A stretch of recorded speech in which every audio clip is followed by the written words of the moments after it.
안 돼. 뭐 이런 생각이 들기도 하고, 그러했더랬습니다. 근데 곰곰이 이 본문들, 자기의 그릇으로 풀고 이렇게 풀어가게 될 때, 뭐가 이방인인데, 딴 게 이방인인 것이 아니라 세교이 전부가 되어버린 사람, 그래서 분수를 넘어서 다른 사람을 이용하는 사람, 이런 것들이 있는 걸 보게 되면서, 그러고 제가 깨닫게 된 게, 로마랑 싸워서 대단한 싸우는 것이 아니라 로마를 구성하는 근본적인 가치가 뭔데 그건 힘인 것입니다. 힘과 권력의 기반이 되어서 다른 사람을 대상화시켜버리기 이런 거라고 생각할 때 이 바울이 싸우는 너희의 거룩함에 대한 말씀이 이게 옳구나 싶은 거죠. 제가 언제 나눈 적이 있던가요? 제가 늘 요즘 계속 성경을 보다가 늘 도달하게 되는 게 진짜로 개인적인 것이 정치적인 것이구나. 이 멋진 명제가 제가 성경을 보면 볼수록 너무 타당하다 싶은 것입니다. 정말 개인적인 문제를 다루고 있는데 사실은 그게 진짜 정치적인 나라 전체를 뒤바꾸는 정말 정치적인 문제이더라는 거죠. 그게 저는 예수님의 삶을 해석하는 길이겠다. 바울을 해석하는 길이겠다 싶은 거죠. 이제까지 저도 역시 예수님이나 바울을 개인적인 문제를 다루었다라고 생각해왔고, 그렇지 않고 이분들이 로마에 대해서 저항하는 것이 있어. 이런 용도들이 계속 있어 왔습니다만, 이 로마에 대해 저항하는 것이 있어라는 이야기들은 여전히 예수님과 바울의 말씀에 개인적인 차원들이 있다라는 걸 인정하는 것이지 않겠습니까? 근데 제가 보면서 느끼는 게 개인적인 게 사실은 정치적인 것이더라라는 거죠.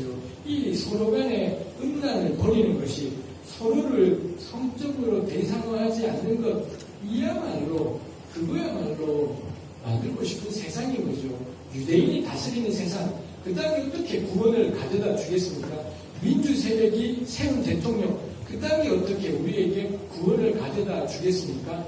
제대로 된 이 가치가 구현되는 것, 이거야말로 참 교회의 싸움이라는 점에서 서로 개인적인 것이 정치적인 것이다라는 게 이 바울이 거룩한 삶을 말씀하시는 것이 납득이 되었더랬습니다. 그러므로 바울의 권면은 단순히 성적인 욕망에 지나치게 사로잡히지 마라 이지 않죠. 지금 바울이 명령하고 싶은 건 사람을 어떻게 생각해야 되는지, 함께 살아가는 여성을, 여기서는 여성 이야기입니다만 주로 함께 살아가는 여성을 어떻게 바라보아야 되는지, 이게 제대로 안 됐는데 민족해방이니 뭐니 그딴 소리 하지 마라 라는 것, 이게 제대로 다루어지지 않는데 민주주의니 뭐니 그런 소리 하지 마라 라는 것이 참 이 본문의 의미이겠다 싶습니다. 그 점에서 바울의 권면은 저는 로마의 근본을 흔든다면 흔들겠다 싶은 거죠. 휘두르자고 권력을 추구하는데 바울은 모두를 향해 거룩함과 존귀함을 축구하고 있습니다.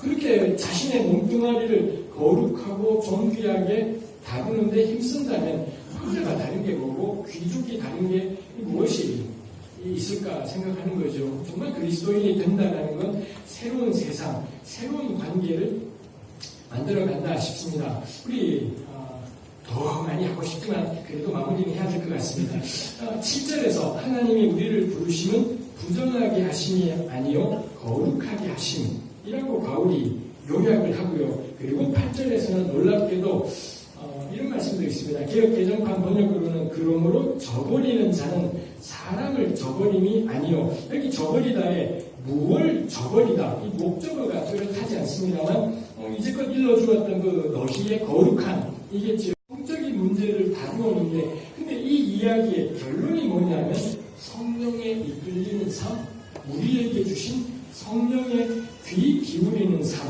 이렇게 이 바울이 풀어가고 있더라라는 것입니다. 즉 하나님이 우리 모두에게 주신 성령의 인도함을 받게 될 때, 성령의 귀 기울이며 살아가게 될 때 우리가 어떤 일이 일어나게 되느냐, 이 함께 살아가는 남성 여성 사이의 욕망에 좌우되고 지배된 관계인 것이 아니라 각각 거룩함과 존귀함으로 제 몸뚱아리 다스릴 줄을 알게 되고, 그리고 분수를 넘어서 형제를 이용하지 않게 되는 이 거룩한 삶, 이게 바울이 이야기하는 성령에 이끌리는 삶이라고 말씀하시는 것이 있습니다. 그래서 데살로니가 전서는 우리 모두를 새로운 삶, 새로운 세상으로 초대하고 부른다라고 생각합니다. 여기에서는 거룩한 삶을 이런 걸로 풀어간 것이 있습니다. 저는 이게 거룩한 삶의 전부이지는 않을 거다라고 생각을 해요. 당시 로마가 이런 문제가 있었기 때문에 바울이 이걸 다룬 거겠고요. 공교롭게도 오늘 우리 시대 여전히 저는 해결되지 않은 문제가 미투 운동이 이대로 조용해질지 앞으로 또 나올지 모르겠습니다만 어떤 상황이 되든 간에 여전히 우리 시대에 너무너무 중요한 문제가 저는 이 본문이 오늘 우리 시대하고도 계속해서 해당이 되는 것이 있겠다 싶은 거죠. 우리는 로마를 반대하는 것이 아니라 새로운 세상을 만드는 거구나.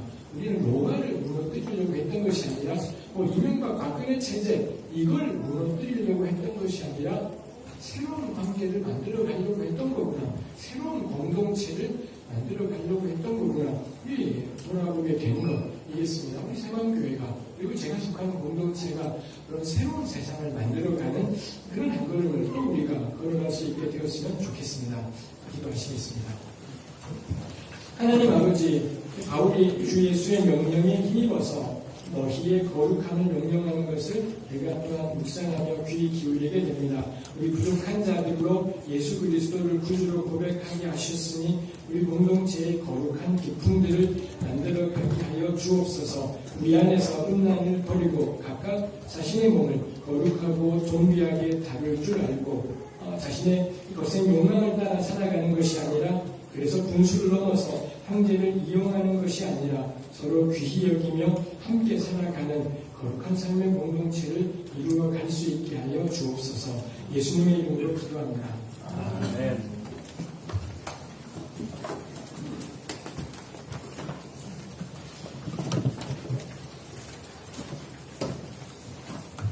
다같이 공동체를 위한 기도 드리시겠습니다.